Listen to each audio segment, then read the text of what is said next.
Good afternoon all. CamelbackTrading.org coming to you this Wednesday afternoon, January 19th. We are looking at Window Trader's market profile of SPY, IWM, Triple Qs. And as you can see here, even in end period, the market continues to push lower. Very, very funky type of day today. As we opened, pushed higher, looked like B was going to take out A, and it actually looked like we might stop the one-time framing down in the daily, but it wasn't to be.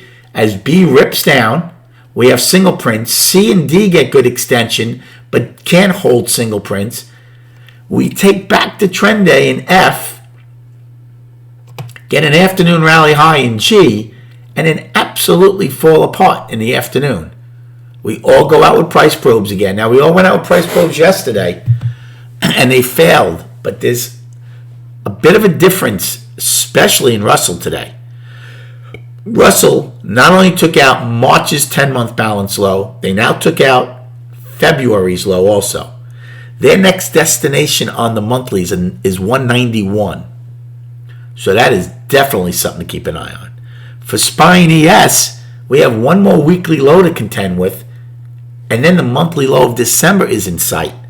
And if we take that out, the possibility of an outside month down after hitting an all-time high early this year is on the table.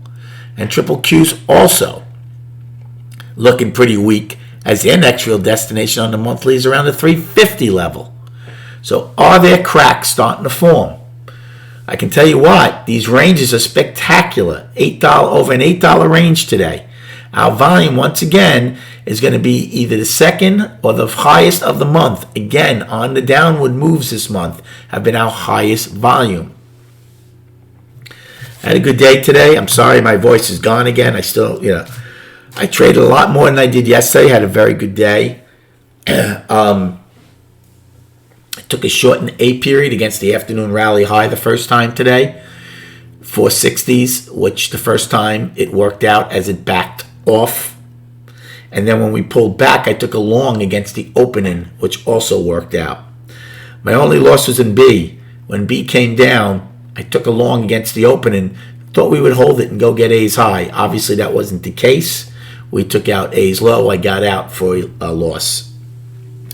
Then in C period, I didn't do anything in B, believe it or not. I didn't do anything in B because I had just gotten out of the long. I didn't expect it. I thought, actually, I'm sorry. I took the long in B. Let me rephrase that. I took the long initially against the 10 wide POC, and it went against me. That's when I took it off. I thought we would get the POC and pop back up. That's the one I took. I did take a long in C against the price probe from yesterday because where there were sellers, I thought maybe there would be buyers. And the first time there it worked. Those were the 454 calls. Then when C closed and we had single prints, I was shorting it using the 458 puts. E period. Even though we stopped the one-time framing, I shorted it because I didn't think we would fill the singles right away. We did not. Again, 458 puts.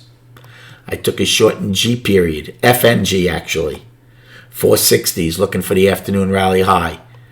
Now, and the best trade, which I probably should have done, was H. I could have used G's high as my out, but I didn't do it again in H because we kept getting the open, and I thought maybe we'd get it and start getting some upward movement. Didn't happen.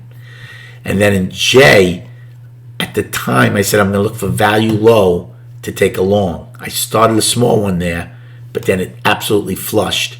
And when they took out the day's low the first time, I was long 40 calls, getting hurt.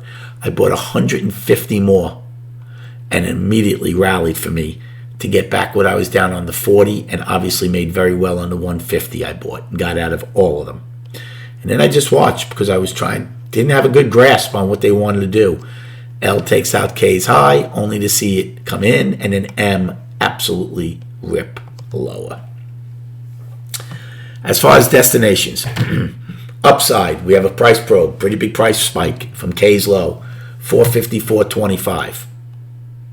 Then we have 458.26, afternoon rally high, G's high, and today's high, 459.61.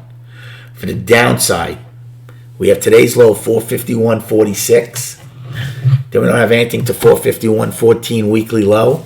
Then December's monthly low of 448.92. Please write these down.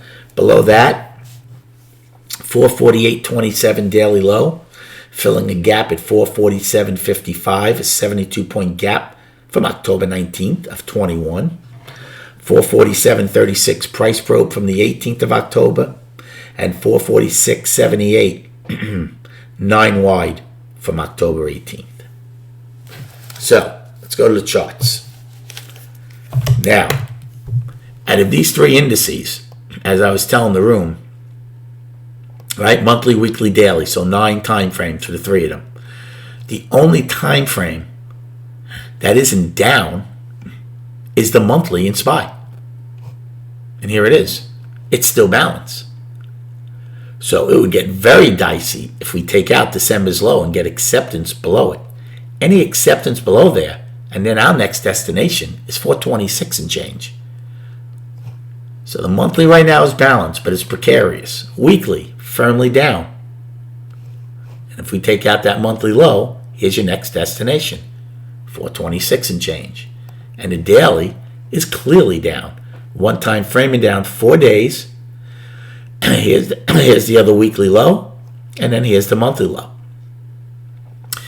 The 200-day moving average is at 441.48. I do believe we will see that this year. The question is, how soon will we see it? Remains to be seen. We have options expiration this Friday, and we have the Fed next Wednesday. I appreciate you liking these videos and subscribing. Come check us out at camelbacktrading.org. Sick or not, we're in this room trying to lead the group to successful trading. So we are here every day for $30 a month. Have a great night, and we will speak prior to the opening tomorrow.